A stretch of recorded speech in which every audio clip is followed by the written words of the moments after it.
अस्सलाम वालेकुम स्टूडेंट्स। बेटा आज हम स्टार्ट करेंगे बाइनोमियल प्रोबेबिलिटीज़।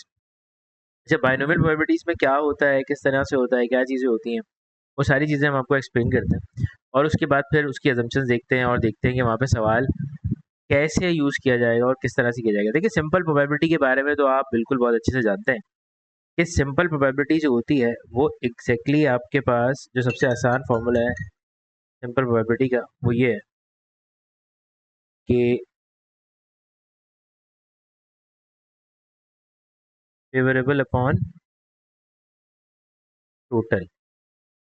ये बेसिक फॉर्मूला है सिंपल प्रोबेबिलिटी का। ठीक है, अब लेकिन होता क्या है कि हमारे पास इस प्रोबेबिलिटी को निकालने के लिए भी एक डिस्ट्रीब्यूशन होती है जिसके अंदर हम बायनोमियल, जिसको हम कहते हैं बेसिकली बायनोमियल, बायनोमियल के थ्रू भी प्रोबेबिलिटीज कैलकुलेट की जा सकती हैं। अच्छा, इसके लिए आपको एक दो बातें और बतानी चाहिए बेसिकली। ठीक है, इसमें ऐसा होता है कि फॉर एग्जांपल हम दो चीज़ों को कनेक्ट करते हुए या दो चीज़ों को मद्देनजर रखते हुए हम प्रोबेबिलिटीज को कैलकुलेट करते हैं फिक्स नंबर ऑफ ट्रायल्स के लिए। ठीक है, फिक्स नंबर ऑफ ट्रायल्स के लिए। अच्छा, अब सवाल ये पैदा होता है कि यार फिक्स नंबर ऑफ ट्रायल्स के लिए आप बाइनोमियल को कैलकुलेट तो कर रहे हैं भाई, वो सक्सेस और फेलियर तो सब में ही होता है। फॉर एग्जांपल मैंने अगर हेड कॉइन टॉस किया तो कॉइन टॉस करने से हेड आ गया, ठीक है ना, हेड आया, और अगर हेड नहीं आएगा तो फेलियर है। यानी कि कहने का मकसद ये हुआ कि सिंपल प्रोबेबिलिटी, अगर मैं टॉस ऑफ कॉइन की बात कर रहा हूँ, toss of coin, toss of coin की मैं अगर बात कर रहा हूँ तो मेरे पास अगर हेड आने पे सक्सेस हो रही है तो डेफिनेटली मेरा फेलियर जो है वो टेल्स आने पे होगा। ठीक है, टेल्स आएगा तो मेरा फेलियर हो जाएगा, पहली बात। दूसरी बात ये कि यार मतलब ये तो बहुत नॉर्मल सी बात है, मतलब इसमें प्रोबेबिलिटी पे जाने की ज़रूरत ही क्या है, मतलब इसमें बाइनोमियल पे जाने की ज़रूरत क्या है, तो सिंपल प्रोबेबिलिटी से भी कैलकुलेट हो सकता है। नहीं, ऐसा नहीं होता। मैं आपको बताता हूँ कैसे। देखो, आप कॉइन को एक दफ़ा टॉस करोगे, सही है, आपके पास हेड आएगा या टेल आएगा। आपने दो दफ़ा टॉस किया तो भी आप बता सकते हो हेड हेड हो सकता है, हेड टेल हो सकता है, टेल हेड हो सकता है। अब आपके पास तीन दफ़ा कॉइन को टॉस किया तो उसकी भी ट्री डायग्राम बना के आप आइडेंटिफाई कर सकते हो कि भाई head head head head tail, इस तरह से आउटकम्स निकाल के एंड में टेल टेल टेल। ये भी आप सिंपल प्रोबेबिलिटी वाले लेक्चर में मेरे देखोगे तो आपको पता चल जाएगा। लेकिन सवाल ये पैदा होता है सबसे इम्पोर्टेंट कि यार ये तो बहुत आसान है, मतलब इसमें क्यों जाऊं मैं बाइनोमियल पे। अब मेरा क्वेश्चन सुनिएगा। अब मैंने आपसे कहा कि कॉइन को आपने टॉस किया 50 दफ़ा, जिसमें से 4 दफ़ा हेड आया। अब कैसे पता करेंगे? तो क्या आप 50 दफ़ा की ट्री डायग्राम बनाएंगे? नहीं, आप नहीं बनाएंगे, तो आप बना ही नहीं सकते। इसका मतलब ये हुआ कि उस दफ़ा पे बहुत ज़्यादा तादाद में अगर देखा जाए तो ट्री डायग्राम बहुत बड़ी बनेगी और वो बनाना हमारे लिए ईजी एक्सेस पे पॉसिबल नहीं है। यानी कि मेरा जो experiment, number of experiment, time of experiment है मेरा, exactly number of times the experiment is repeated, वो मेरा बहुत बड़ा हो गया। मतलब एन जो है वो मेरा बहुत बड़ा हो गया। बहुत बड़े से मुराद, अब मैं 50 दफ़ा टॉस कर रहा हूँ, मैं 100 दफ़ा टॉस कर रहा हूँ, मैं 300 दफ़ा टॉस कर रहा हूँ, तो यानी कि इतने बड़े एन के ऊपर तो मुझे डेफिनेटली किसी और डिस्ट्रीब्यूशन पे जाना पड़ेगा प्रोबेबिलिटी कैलकुलेट करने के लिए। तो इसीलिए मैंने सबसे पहले जो आज स्टार्ट की है that is exactly the binomial. अब इसमें क्या क्या होता है, कैसे कैसे होता है, क्योंकि इतने बड़े एक्सपेरिमेंट को करने के लिए फिर हम डेफिनेटली किसी डिस्ट्रीब्यूशन की तरफ जाएंगे। सिंपल प्रोबेबिलिटी का काम ये कैलकुलेट करना नहीं है। ठीक है, तो अब हम बात कर लेते हैं फॉर एग्जांपल, जैसे कि हम बाइनोमियल यूज़ कर रहे हैं, बाइनोमियल प्रोबेबिलिटीज़ को यूज़ कर रहे हैं, लेकिन उस प्रोबेबिलिटीज़ को स्टार्ट करने से पहले हमें ये पता होना चाहिए कि व्हेन टू यूज़ बाइनोमियल। ठीक है, हाउ टू यूज़ अभी हम बताएंगे आपको। सबसे पहले व्हेन टू यूज़, यानी कि कब आपको इस्तेमाल करना है, तो उसके लिए है अजम्पशंस।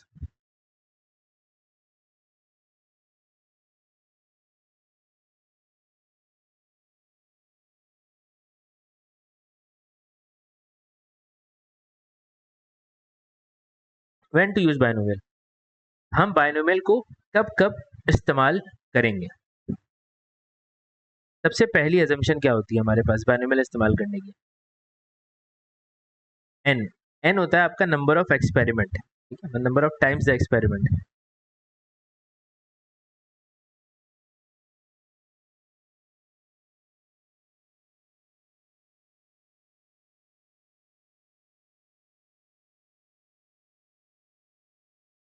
अच्छा, सबसे पहली बात जो है इसके अंदर वो ये है कि व्हेन एन इज फिक्स्ड, जब एन फिक्स्ड हो जाए और एन आपके पास जो है वो फाइनाइट हो, मतलब फाइनाइट से मुराद क्या है कि लिमिटेड हो, मतलब ऐसा हो कि आप उसे काउंट कर सकें, इन्फिनिटी भी ना चला जाए, मतलब ऐसा ना हो कि आप बोलें जब से दुनिया बनी है तब से मैंने कॉइन को टॉस करना शुरू किया और जब तक दुनिया चलेगी तब तक मैं कॉइन को टॉस करता रहूंगा। अरे भाई ये तो अजीब सी बात है, ठीक है, तो ये नहीं होना चाहिए। N is fixed but n is large, large then normal condition, मतलब कॉइन को 10 दफ़ा भी टॉस किया जाए तो वो नॉर्मल कंडीशन से ज़्यादा ही है, ठीक है, क्योंकि नॉर्मल कंडीशन में 3 दफ़ा तक हम जा सकते हैं, 3 से ज़्यादा जाने के लिए हमारे पास बहुत प्रॉब्लम हो जाएगी। तो 10 भी मतलब कंडीशन समझ में आने वाली है, नॉर्मल ही है, लेकिन इस वक्त इसके अंदर देखा जाए तो एन आपका फिक्स्ड है, ठीक है, और ये फाइनाइट है। फाइनाइट से मुराद ये कि इतना होना चाहिए कि बस आसानी से कैलकुलेट हो जाए, इतना बड़ा भी ना हो एन कि मैं कैलकुलेटर में डालूं और कैलकुलेटर बोले कैलकुलेट कर रहा हूँ, टाइम से आंसर दे, ठीक है, पहली चीज़। दूसरी चीज़ क्या होती है आपके पास कि आपके पास दो ही पॉसिबिलिटीज़ होती हैं, जैसे प्रोबेबिलिटी में दो पॉसिबिलिटीज़ होती है वैसे यहाँ पर भी दो पॉसिबिलिटीज़ होती हैं, टू पॉसिबिलिटीज़ होती हैं उस एक्सपेरिमेंट की जिसके अंदर आप इस्तेमाल करते हो। पहली होती है आपके पास पी, जो कि कहलाती है आपकी सक्सेस, और दूसरी होती है आपकी क्यू, जो कि कहलाती है आपका फेलियर। अच्छा, फेलियर जो होता है वो याद रखिएगा कि फेलियर कैलकुलेट करने के लिए 1 से अगर सक्सेस को माइनस किया जाए तो फेलियर निकल आएगा, यानी कि q is equal to 1 minus p. तीसरे नंबर पे आपके पास जो कंडीशन है उसमें ये होता है कि ईच ट्रायल इज इंडिपेंडेंट। अब आप सोच रहे होंगे सर ये क्या चीज़ है इंडिपेंडेंट, ट्रायल इज इंडिपेंडेंट। मैं बता देता हूँ, ट्रायल से मुराद है आपका एन, यानी कि number of times experiment is repeating. Her trial जो है वो इंडिपेंडेंट होगा या इंडिपेंडेंट प्रोबेबिलिटीज होंगी, उसका तरीकेकार मैं समझाता हूँ आपको। जैसे कि मिसाल के तौर पे मैं एक्सपेरिमेंट समझाता हूँ कि मैंने कॉइन टॉस किया और मेरे पास मैंने कॉइन टॉस किया और फिर मैंने डाइस थ्रो किया, दो अलग अलग बातें। कॉइन टॉस किया और डाइस थ्रो किया, तो मेरे पास कॉइन का जो भी आउटकम आएगा उससे डाइस के थ्रू होने पे कोई फर्क नहीं पड़ रहा, मैं कॉइन टॉस करूंगा और डाइस थ्रो कर दूंगा, ठीक है, मतलब कोई इसमें कोई कनेक्शन नहीं है, there is no connection between them. बस आपने एक्सपेरिमेंट समझा दिया कि आपने कॉइन टॉस किया और डाइस थ्रो कर दिया। लेकिन अगर मैं ये कहूँ कि यार मैं कॉइन टॉस करूंगा, हेड आएगा तो मैं डाइस थ्रो करूंगा, अगर हेड नहीं आया तो मैं डाइस थ्रो नहीं करूंगा। अब it is a dependent experiment, यानी कि डिपेंडेंट हो गया, यानी कि दूसरा जो मेरा डाइस थ्रो करने का एक्सपेरिमेंट है वो एग्जैक्टली किस पे डिपेंड कर रहा है, मेरे कॉइन के हेड आने पे, ठीक है। तो ये नहीं होना चाहिए, ये डिपेंडेंट प्रोबेबिलिटीज की कैलकुलेशन नहीं होती बाइनोमियल में, इंडिपेंडेंट केस होनी चाहिए, सही है, दूसरी इंपॉर्टेंट बात ये थी। और चौथे नंबर पे पी, जो आपकी प्रोबेबिलिटी ऑफ सक्सेस है, must be fixed. Probability success आपकी हमेशा फिक्स्ड होनी चाहिए, ठीक है। अब फिक्स्ड होने से मुराद यानी कि ऐसा ना हो कि आप एक्सपेरिमेंट को इस तरह से डिफाइन कर रहे हैं, जैसे फॉर एग्जांपल आपने कहा कि मैंने जब कॉइन को मैं 10 दफ़ा टॉस करना देखना चाहता हूँ कि 10 दफ़ा टॉस करूंगा तो 3 दफ़ा हेड कितनी बार आ सकता है या क्या प्रोबेबिलिटी होगी 3 दफ़ा हेड आने की। तो उस वक्त ना ये बात नहीं होनी चाहिए कि यार पहली दफ़ा हेड आएगा तो प्रोबेबिलिटी 1/2 होगी, दूसरी दफ़ा हेड आएगा तो प्रोबेबिलिटी 3/4 होगी, और तीसरी दफ़ा आएगा तो 1/8 होगी। तो हर दफ़ा प्रोबेबिलिटी ऑफ सक्सेस चेंज नहीं हो सकती, उसे हमेशा के लिए सारे एक्सपेरिमेंट्स के लिए कांस्टेंट रहना होगा, ठीक है। तो जो भी प्रोबेबिलिटी ऑफ सक्सेस होगी वो हमेशा फिक्स्ड होगी, वो तब्दील नहीं हो सकती, ठीक है। ये चार मेन अजम्पशंस होती हैं जो अगर किसी सवाल के अंदर फुलफिल हो रही होती हैं तो फिर हम बोलते हैं कि भाई we have to use the binomial, ठीक है भाई। अच्छा, एक ये बात हो गई जो सबसे इंपॉर्टेंट थी, ये चार बातें बड़ी इंपॉर्टेंट थी जो आपको पता होनी चाहिए। अब सवाल है कि भाई हाउ टू यूज बाइनोमियल, कि कैसे इस्तेमाल करेंगे, ये तो पता चल गया व्हेन टू यूज। अब है question how to use. How to use में क्या होगा बेटा,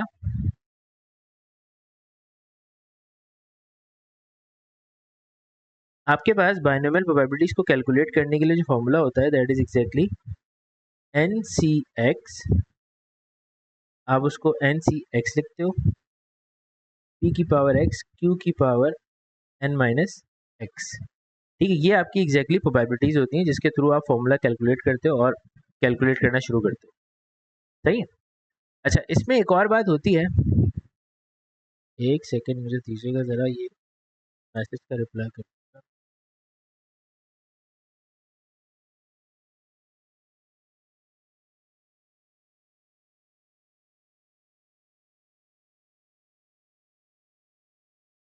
ठीक है। अच्छा, इस एन सी एक्स को भी आप इस तरह से लिख सकते हो कि n x probability of success की पावर एक्स और फेलियर की पावर एन माइनस एक्स। ठीक है, तो ये एक अजम्पशन है जिसके थ्रू, मतलब ये एक फॉर्मूला है जिसके थ्रू आप बाइनोमियल को कैलकुलेट करोगे। एन बेसिकली क्या है, एन आपको बता देते हैं। एन आपका फिक्स्ड होता है, एन आपका फिक्स्ड है, यानी कि फिक्स्ड ट्रायल्स। टोटल 10 ट्रायल्स हैं आपके पास, उसके अंदर आपको चेक करना है, 5 ट्रायल्स हैं उसके अंदर आपको चेक करना है, ये हुआ है। ठीक है। एक्स क्या होता है, x is a discrete number. X एक डिस्क्रीट है जो कि अपनी अजम्पशंस को चेंज करता रहता है। वो 0 1 2 3 4 एंड सो ऑन। अच्छा, ये बड़ी इंपॉर्टेंट चीज़ है डिस्क्रीट, ये मैं दोबारा भी बता देता हूँ आपको। देखो बेटा, बाइनोमियल प्रोबेबिलिटीज जो होती है ना, या बाइनोमियल डिस्ट्रीब्यूशन जो होती है, वो आपके पास डिस्क्रीट वेरिएबल होती है। डिस्क्रीट वेरिएबल से मुराद क्या है, दो तरह के वेरिएबल स्टैट्स में पाए जाते हैं, एक डिस्क्रीट होता है, कंटिन्यूस होता है। डिस्क्रीट क्या होता है, जिसमें आपके पास इंटीजर्स एग्जिस्ट करते हैं और फिक्स्ड वैल्यूज होती हैं। ठीक है, फिक्स्ड वैल्यूज यानी कि 0 1 2 3 4 5 6 7 8 9 10, इस तरह की वैल्यूज होती है। कंटिन्यूस क्या होता है, कंटिन्यूस के अंदर आपको रेंज दे दी जाती है, यानी कि 0 से लेके 5 तक दे दी। अब इसमें कोई भी ट्रायल ऐसा नहीं हो सकता कि मैंने 1.3 ट्रायल किया तो मेरा कॉइन टॉस करने पे हेड आ गया, पॉसिबल नहीं है भाई। एक दफ़ा ट्रायल करोगे तो हेड आएगा, या तो दो दफ़ा ट्रायल करने पे हेड आ जाएगा। 1.3 ट्रायल्स नहीं हो सकते। ठीक है, तो डिस्क्रीट इसी को कहते हैं कि जब आपके पास फिक्स नंबर ऑफ ट्रायल्स होता है, यानी कि x 0 1 2 3 and so on, something इस टाइप की वैल्यूज आपके पास। And how to use the binomial, उसको यूज करने के लिए मैंने यहाँ पे समझा दिया कि किस तरह से होगा।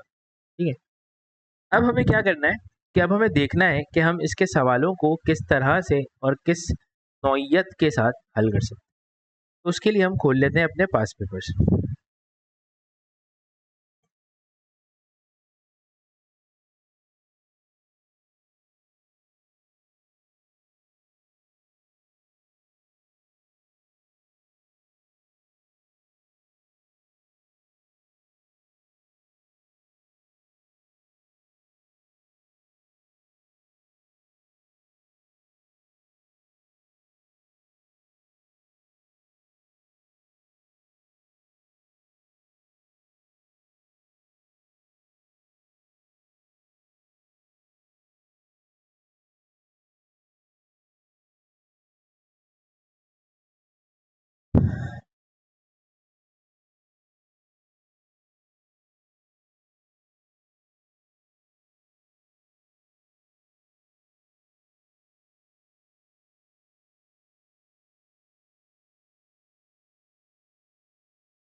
एक काम करते हैं, रॉकेट रिवाइज से कर लेते हैं फिलहाल।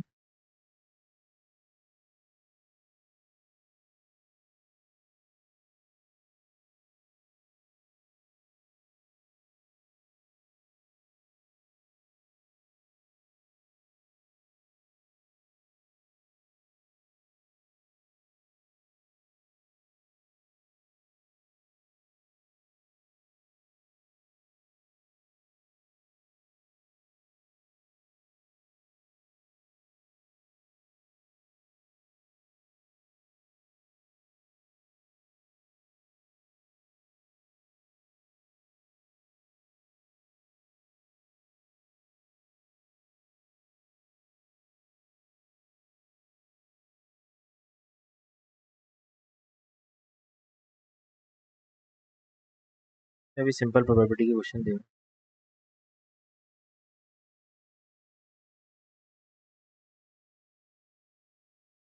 अच्छा तो जनाब, अब हमारे पास आ गए हैं ये बाइनोमियल के क्वेश्चंस। देख लेते हैं कि ये कैसे करना है।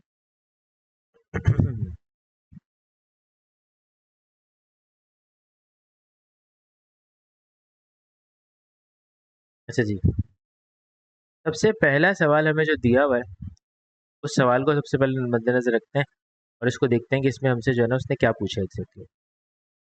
यहाँ पे वो ये कह रहा है कि in a large college 28% of the students do not play any musical instrument, 52% play exactly one musical instrument, and the remainder play two or more musical instruments. ठीक है, अब जो दो और दो से ज़्यादा बजाने वाले हैं उनकी तादाद तो एक अलग है ना। मतलब जो एग्जैक्टली म्यूजिकल इंस्ट्रूमेंट बजा जो नहीं बजाते वो 28% है, जो 52% है वो एग्जैक्टली एक बजा रहे हैं, और दो से ज़्यादा बजाने वालों की तादाद अलग है, प्रोबेबिलिटी उनकी अलग आ रही है। A random sample of 12 students from the college is chosen. College से आपने 12 बच्चों का एक सैंपल सिलेक्ट किया। Find the probability that more than 9 of these students play at least one musical instrument. इनमें से at least one musical instrument बजा रहे हैं। मोर देन 9 यानी कि ही इज आस्किंग कि आपको प्रोबेबिलिटी चाहिए, probability of x greater then 9। ठीक है, एक्स ग्रेटर देन 9 की प्रोबेबिलिटी मांग रहे हैं। सही, अब ये करना है। अब देखते हैं इसको किस तरह से कैलकुलेट किया जाएगा।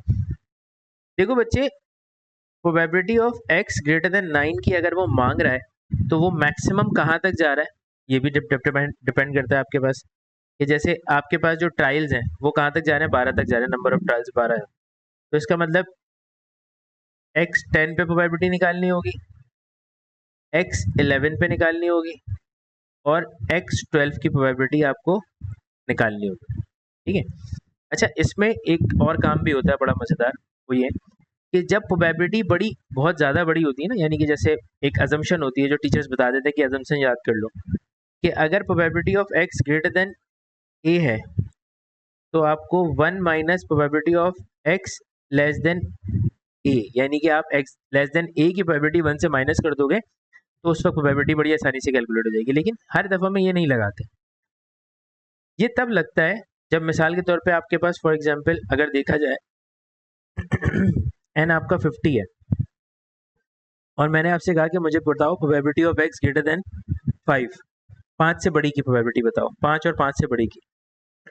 उस वक्त ना 5 और 5 से बड़ी का मतलब ये होगा कि 5, 6, 7, 8, 9, 10, 11, 12, 13, 14, 15, 16, 17, 18, 19, 20 और 50 तक जाना पड़ेगा। तो वो सब कैलकुलेट करने में बहुत टाइम लगेगा। तो उससे आसान तरीका ये होता है, क्योंकि कोई एक पर्टिकुलर इवेंट है तो इसमें तमाम इवेंट्स की प्रोबेबिलिटी एक ही होगी, तमाम मतलब पॉइंट्स की प्रोबेबिलिटी एक ही होगी। तो आप क्या करोगे, 1 में से माइनस कर दोगे probability of x less then 5, यानी कि 5 से छोटी वाली प्रोबेबिलिटी आप माइनस कर दोगे। अब 5 से छोटी वाली कौन सी होगी, इसको अगर देखा जाए तो 1 minus probability of x less than equal to 4, यानी कि 4 और 4 से छोटी वाली सारी माइनस हो जाएंगी 1 से, तो आगे की सारी प्रोबेबिलिटी निकल जाएगी। यानी कि इसका मतलब ये हुआ कि रीजन में यहाँ से यहाँ तक के एरिया माइनस करके जो बचे की प्रोबेबिलिटी वो सारी की सारी वही है जो आपसे मांगी गई है। तो एक्स लेस देन 5 मतलब कैलकुलेट नहीं किया जा सकता, अंडरस्टूड सी बात है, मैंने आपको बताया डिस्क्रीट है। तो 5 से छोटी प्रोबेबिलिटी नहीं होगी, या तो 4 की होगी या तो 5 की होगी, बीच में कोई केस नहीं है। तो 4 और 4 से छोटी, तो ये जो लेस देन 5 है इसका मतलब यही है 4 और 4 से छोटी, इस एजम्पशन का। ठीक है, अच्छा अब यहाँ पर हमारे पास चूंकि केस आसान था क्योंकि हमारे पास टोटल ट्रायल्स जो थे वो 12 थे, और अगर 9 से बड़ी में करता तो 10, 11, 12 यही प्रोबेबिलिटीज हो सकती थी, तो मैंने उन्हीं को यूज कर लिया। अब ये तो मुझे पता चल गया प्रोबेबिलिटी किसकी निकालनी है। अब मेरे पास n जो है डाटा का वो कितना है, वो है 12। सही है, x मेरे पास आ रहा है पहले 10, फिर 11, फिर 12, ये भी बात क्लियर हो गई। अब उसके बाद मेरी प्रोबेबिलिटी ऑफ सक्सेस क्या है। देखो बेटा, इस पर्टिकुलर रीजन की प्रोबेबिलिटी ऑफ सक्सेस उसने आपसे मांगी है म्यूजिकल इंस्ट्रूमेंट, और ये है एग्जैक्टली 0.52। ये है probability of success, that is 0.52, और Q जो है वो एग्जैक्टली होगा 1 माइनस 0.52, यानी कि फेलियर जो मैंने आपको बताया था कि क्या होता है, वो 1 में से प्रोबेबिलिटी ऑफ सक्सेस को आप माइनस करते हैं तो आपके पास फेलियर आ जाता है। ठीक है, तो ये प्रोबेबिलिटी जो आपके पास आ रही है दैट इज एग्जैक्टली 0.4 8। क्लियर हो गई? अब मैं अपने फॉर्मूले को इस्तेमाल करता हूँ और उसमें कैलकुलेशन करता हूँ। देखो भाई, मेरे पास जो प्रोबेबिलिटी कैलकुलेट करने का फॉर्मूला है वो है एन एक्स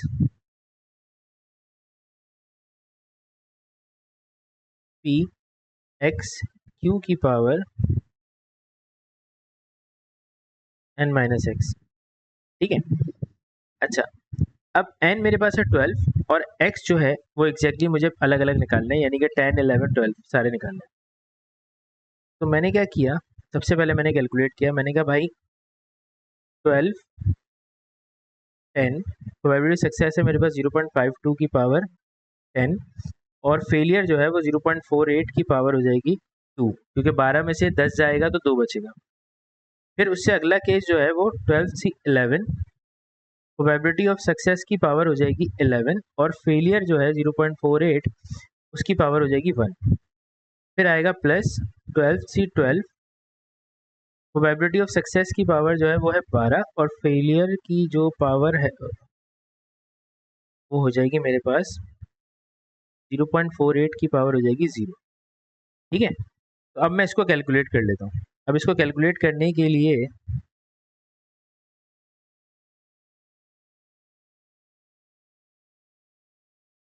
मैं लिखा 12 सी 10 दैट इज 66 मल्टीप्लाई बाय 0.52, बल्कि एक काम करते हैं पूरे एक साथ ही कैलकुलेट कर लेते हैं, जहाँ नहीं छूट जाएगी।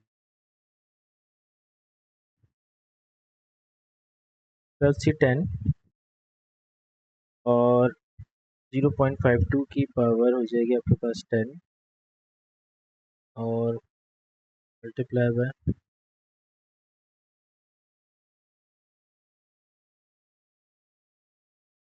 0.48 की पावर हो जाएगी।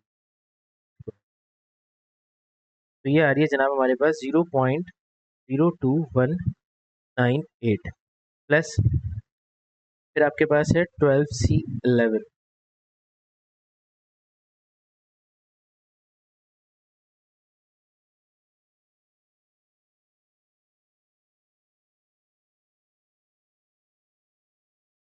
पॉइंट 52 की पावर हो जाएगी आपके पास।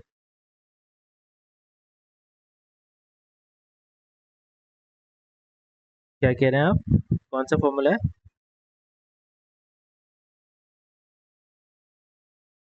जी हाँ, एज अ प्रोबेबिलिटी यूज कर रहा है। Exactly exactly as a probability आप इस्तेमाल, मैनुअल एक्सपेंशन ही है होती है। बस उसमें आपने ए और बी को रिप्लेस कर दिया। ए जो है वो आपके पास एग्जैक्टली हो गया पी, प्रोबेबिलिटी ऑफ सक्सेस, और क्यू जो है वो आपका फेलियर हो गया।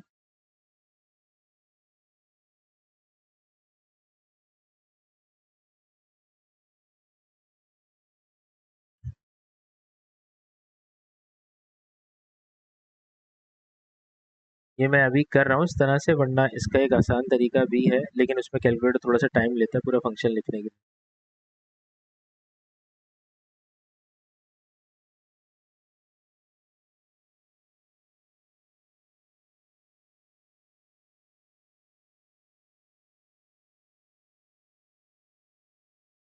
0.02198 प्लस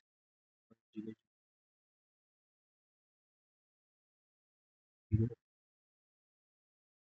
तो ये आपके पास जो प्रोबेबिलिटी आ रही है, probability for x greater then 9, assumption है वो है 0.026701। ठीक है भाई, इस तरह से की जाती है।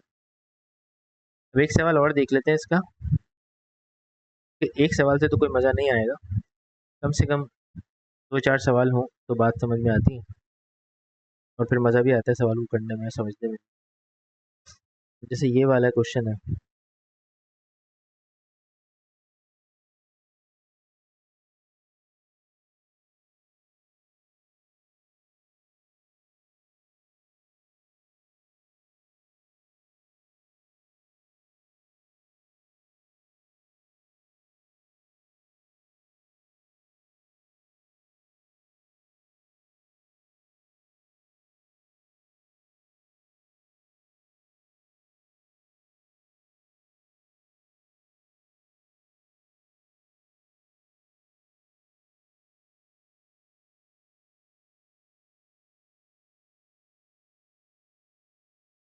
इसमें क्या कह रहा है, इसमें कह रहा है भाई वो आपसे कह रहा है कि यार every day Richard take a flight between आसान and Beijing Beijing one day on any day, sorry, the probability that the flight arrives early is 0.15, the probability that it arrives on time is 0.55, and the probability that it arrives on is late is 0.3.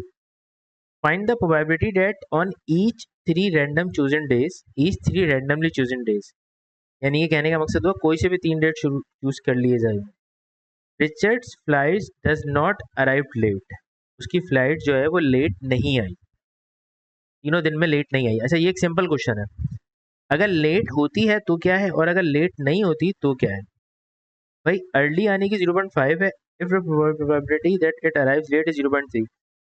देखो उसने कहा Richard की flight late नहीं थी, not arrive late, यानी कि यहाँ तो अर्ली आ गई होगी या टाइम पे आ गई होगी, दो ही पॉसिबिलिटीज हैं उसकी। तो पहले मैंने सबसे पहले क्या किया, मेरे पास लेट आने की जो प्रोबेबिलिटी थी उसको देखा मैंने, वो थी मेरे पास एग्जैक्टली 0.3। तो मैंने कहा यार प्रोबेबिलिटी ऑफ नॉट लेट, ठीक है, तो नॉट लेट की जो प्रोबेबिलिटी है वो तो कॉम्प्लीमेंट हो जाएगा, यानी कि लेट नहीं आ रही, नॉट अकरिंग, तो उसके लिए मैं उसे 1 से माइनस कर देता हूँ, तो वो हो जाएगी 0.7 लेट ना आने की।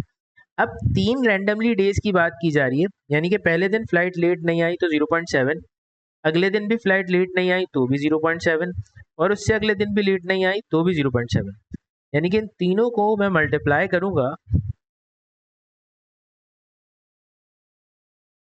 तो ये हो जाएगी मेरे पास 0.343।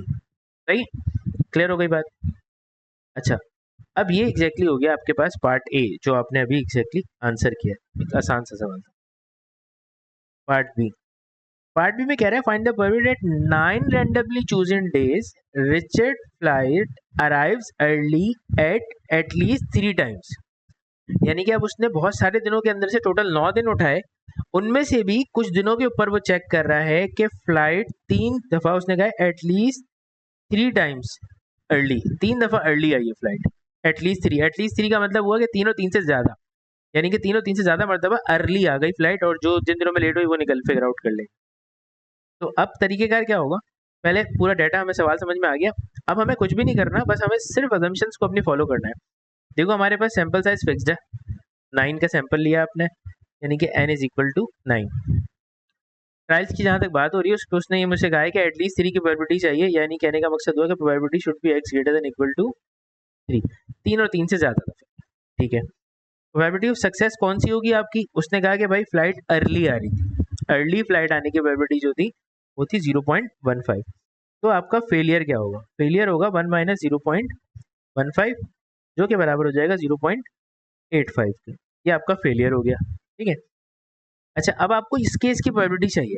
देखो बेटा, अब बात समझने वाली है कि अगर मैं probability of x greater than equal to 3 निकालूं, तो इसका मतलब होना चाहिए कि probability of x equal to 3 plus probability of x equal to 4 and so on, probability of x equal to 9 तक की प्रोबेबिलिटी चाहिए होगी, मतलब 9 इवेंट्स हैं, 9 की सैंपल्स की प्रोबेबिलिटी चाहिए होगी, थोड़ा लंबा काम हो जाएगा। तो इससे आसान हल ये होगा कि मैं 1 से probability of x less than 3 minus करूं, जिसका मतलब है कि 1 minus probability of x less than equal to 2, यानी कि 2 और 2 से छोटी प्रोबेबिलिटीज को निकाल के मैं 1 से माइनस कर दूंगा। तो अब 2 और 2 से छोटी प्रोबेबिलिटीज अगर मुझे निकालनी है तो उसका तरीकेकार होगा, ये एक डिस्क्रीट इवेंट है और ये जीरो अगर कर सकता है, ऐसा भी हो सकता है कि फ्लाइट अर्ली आई ना हो, अगर नहीं आई होगी तो जीरो हो जाएगा, तो x will be equal to 0। अच्छा, डिस्क्रीट में जीरो होता है, ठीक है, डिस्क्रीट में जीरो एग्जिस्ट कर सकता है, लेकिन सिर्फ बाइनोमियल वाले केस की बात हो रही है अभी, तो बाइनोमियल का दिमाग में रखिएगा। और x इक्वल टू 1 और फिर उसके बाद x इक्वल टू 2, यानी कि ये 3 प्रोबेबिलिटीज मुझे निकालनी है। तो ये तो काम मेरा आसान हो गया। अब मुझे सब कुछ तो मालूम है कि probability of x less then मुझे 2 चाहिए, तो मेरा n जो है वो तो फिक्स है कि भाई 9c 0 हो जाएगा, ठीक है। प्रोबेबिलिटी ऑफ सक्सेस जो थी वो 0.15 थी, तो 9 माइनस 0 जब मैं करूँगा पहले तो पावर इसकी हो जाएगी 0, और उसके बाद 0.85 की पावर हो जाएगी 9 माइनस 0 यानी कि 9, फिर हो जाएगा x इक्वल टू 1 के लिए, तो 9c 1 हो जाएगा, फिर उसके बाद 0.15 की पावर हो जाएगी 1, और ये 0.85 की पावर जो है वो आपके पास हो जाएगी 9 माइनस 1 8। फिर आपके पास होगा 9C2 और 0.15 की पावर हो जाएगी 2 और 0.85 की पावर हो जाएगी 9 माइनस 2 इज 7। ठीक है जनाब। अब मैं इसको कैलकुलेट कर लेता हूँ कैलकुलेटर में डाल के। तो 9C0 मल्टीप्लाई बाय 0.15 की पावर हो जाएगी 0 मल्टीप्लाई बाय 0.85 की पावर हो जाएगी 9। ठीक है, तो ये हो गया आपके पास 0.2316 प्लस उसके बाद आपका जो केस था उसमें था 9C1, ये 1 हो गया और ये हो जाएगा आपके पास 9 माइनस 1 8 0.3679 प्लस फिर आपके पास 9C2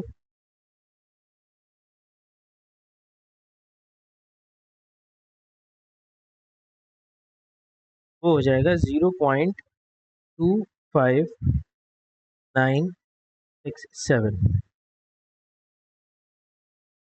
0.23162 प्लस 0.3679 प्लस 0.25967 0.85919। ये हमारे पास एग्जैक्टली प्रोबेबिलिटी हो जाएगी इस केस की जिसकी उसने मुझसे बात की, पर अभी फाइनल आंसर नहीं आया है क्योंकि मुझे जो प्रोबेबिलिटी चाहिए थी वो इसकी चाहिए थी, x ग्रेटर देन 3 की। तो बच्चे probability of x greater then 3 निकालने के लिए आपको मैंने बताया कि हम 1 से probability of x less then 2 को माइनस कर देंगे।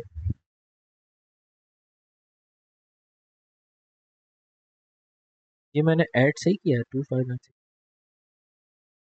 हाँ सही ऐड किया।